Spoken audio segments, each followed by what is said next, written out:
किसी ने सही कहा, मोहब्बत को इजहार की जरूरत होती है, जैसे पौधे को पानी की और आंख को मंजर की। तुम तो हाला से बदला लेने आए थे ना, उसे बर्बाद करने। सब में समीन से मंगनी कहाँ से आ गई? आपको मेरे और समीन के रिश्ते से क्या मसला है? ये जो समीन है ना, तुम्हारे नाम की छुरी से ज़िबा होगी। हमसे पर तरस आ रहा है मुझे। तुम्हारी असलियत के बारे में तो उसे पता नहीं होगा कि कितनी बड़ी फ्रॉड हो तुम। अस्सलामुअलैकुम नाजरीन, आज की इस वीडियो में हम आपको बताएंगे कि ड्रामा सीरियल मेरे हमसफ़र की अगली किस्त में क्या होगा। नाजरीन, अगली किस्त में हम देख सकेंगे कि हाला समीन और खुरम की मंगनी के लिए तैयार हो रही है और जिसमें वो बहुत खूबसूरत लग रही है।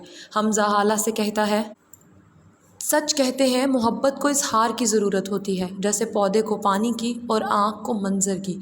दरअसल हमज़ा ये हाला के निखरे हुए रूप के बारे में कहता है, क्योंकि हमज़ा की मोहब्बत के बार बार इजहार ने ही हाला को इस कदर कॉन्फिडेंट और ख़ूबसूरत लगना सिखाया है, वरना उससे पहले तो हाला बहुत बेबसी और कसम पुरसी की हालत में दिखाई देती थी। तो हमज़ा हाला की तारीफ़ करते हुए उसकी मुस्कुराहट और ख़ुशी के बारे में कहता है कि मोहब्बत का इजहार ऐसे ही है जैसे पौधे को पानी देना, जिससे वो सींचता है और बढ़ता है, और इसी तरह मोहब्बत से इंसान खिल उठता है। मोहब्बत को बारहा इजहार की ज़रूरत होती है, इसी से मोहब्बत का असल रंग दिखाई देता है। जबकि हमज़ा की तारीफ़ पर हाला झींप जाती है। इसके बाद खुरम को मंगनी के लिए तैयार होते हुए दिखाया जाता है। तैयारी के दौरान भी खुरम की आंखों में खुशी के तासुरात दिखाई नहीं देते, बल्कि वो कुछ मनफी ही सोच रहा होता है। शायद इस वक्त भी वो हाला से बदला लेने के बारे में सोच रहा है। दूसरी तरफ ताई जान खुरम से कहती हैं कि तुम तो हाला से बदला लेने के लिए आए थे, उसे बर्बाद करने, अपना इंतकाम लेने, तो इस सब में समीन और तुम्हारी मंगनी कहाँ से आ गई?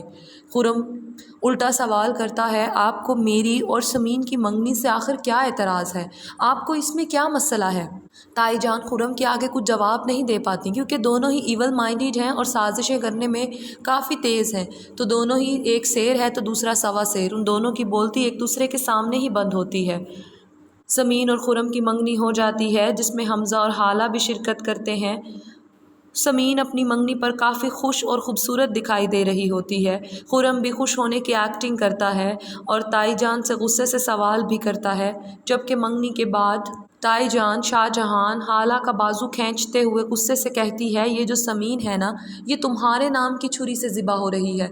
दरअसल इससे ताई का मतलब है कि खुरम समीन को सिर्फ इस्तेमाल कर रहा है ताकि वो हाला से बदला ले सके और इस घर में उसका आना जाना मजबूत हो सके। जब वो मुसलसल इस घर में आ जा सकेगा और उस पर कोई रोक टोक या पाबंदी नहीं होगी, उसी वक्त तभी वो हाला के करीब रहेगा और हमज़ा के सामने हाला का सच लेकर आ सकेगा, इसी तरह हाला को बर्बाद करेगा। ताई जान इसीलिए हाला पर गुस्सा करती है, लेकिन हाला को इस बात की समझ नहीं आती कि इस बात से क्या मतलब है। ताई जान कहती हैं, समीन तुम्हारे नाम की छुरी से ज़िबा हो रही है। पहले समीन और हमज़ा की मंगनी हो चुकी थी, लेकिन हाला की वजह से हमज़ा ने समीन से शादी करने से इनकार कर दिया।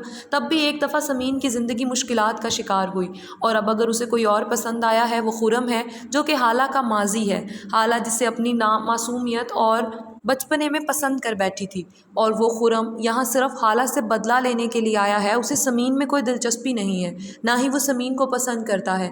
तो ताई जान की इस बात का यही मतलब है कि खुरम सिर्फ हाला से बदला लेने के लिए समीन को इस्तेमाल कर रहा है, और समीन की ज़िंदगी एक बार फिर हाला की वजह से बर्बाद हो जाएगी। इसके बाद हम देख सकेंगे कि हाला मुस्कुराते हुए फ़ोन पर हमज़ा से बात कर रही है, और वो बहुत खुश भी है।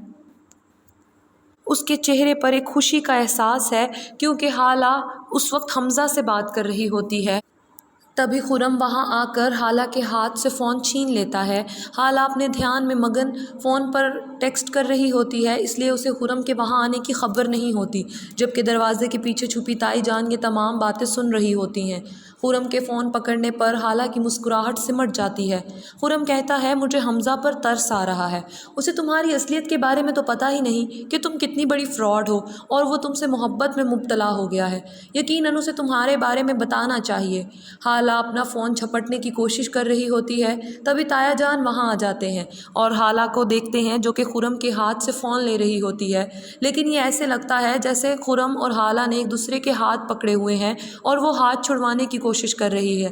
ताया जान के लिए ये मंजर काफ़ी चौंकने का बाइस बनता है। साथ ही उन्हें शाहजहान की वो बातें भी याद आती हैं कि खुरम और हाला का माजी में कोई रिश्ता रह चुका है। इस तरह खुरम को हाला का फ़ोन पकड़े और हाला को अपना फ़ोन खींचते देख कर वो काफ़ी चौंक से जाते हैं, جبکہ حالہ تایا جان اور تائی جان کو وہاں دیکھ کر بہت پریشان ہو جاتی ہے اور اس کے رنگ اڑ جاتے ہیں۔ پھر حالہ روتے ہوئے تائی جان سے کہتی ہے جب یہ طے ہو گیا ہے کہ حمزہ کو سب کچھ پتہ چلنا ہی ہے تو میں یہ سب کچھ اسے خود کیوں نہ بتا دوں۔ تائی جان پانی پیتے ہوئے حالہ کے ہاتھ سے گلاس چھین لیتی ہیں جس پر اسے ایک دھچکا سا لگتا ہے اور پھر غصے سے کہتی ہیں تمہیں کیا لگتا ہے تمہاری بد کرداری کی داستانیں وہ ہنس ہنس کر سن لے گا؟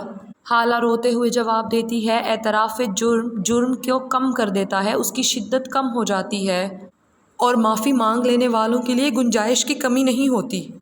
شاہ جہان نے حالہ کو اس قدر مجبور کر دیا ہے، مسلسل خرم اور شاہ جہان کی بلیک میلنگ کی وجہ سے حالہ تنگ آ کر یہ فیصلہ کر لیتی ہے کہ اگر حمزہ کو تمام سچائی پتہ چلنی ہی ہے تو یہ میں اسے خود بتا دوں گی۔ مسلسل ان لوگوں کی بلیک میلنگ کی بنا پر حالہ تنگ آ کر کہتی ہے اگر حمزہ کو سب کچھ پتہ چلنا ہی ہے تو ہر وقت میرے سر پر ایک تلوار کیوں لٹکتی رہے، میں خود حمزہ کو تمام سچائی بتا دیتی ہوں، میں اسے خود سچ بتا دوں گی اور کوئی بات اس سے نہیں چھپاؤں گی۔ تائی جان جواب دیتی ہے تمہیں کیا لگتا ہے کہ تمہاری بد کرداری کی داستانیں وہ ہنس ہنس کر سنے گا اور تمہیں معاف کر دے گا؟ وہ لندن پلٹ ضرور ہے لیکن اپنی بیوی کے عاشقوں کے لیے کسی کا بھی دل اتنا بڑا نہیں ہوتا۔ حالہ روتے ہوئے کہتی ہے اعتراف جرم کی شدت کو کم کر دیتا ہے اور معافی مانگ لینے والوں کے لیے گنجائش کی کمی نہیں ہوتی۔ حمزہ کا دل بہت بڑا ہے، وہ مجھے ضرور معاف کرے گا اور میری سچویشن کو سمجھ لے گا۔ اسی گفتگو کے دوران آفس سے واپس آتا حمزہ کمرے میں داخل ہوتا ہے۔ حالہ فوراً ہی روتے ہوئے کہتی ہے مجھے بہت ضروری تمہیں کچھ بتانا ہے۔ حمزہ حالہ کے لیے پھول بھی لے کر آیا ہوتا ہے۔ حمزہ حالہ کو روتے دیکھ کر پریشان ہو جاتا ہے اور حیرانگی سے سوال کرتا ہے ایسا کیا بتانا ہے حالہ؟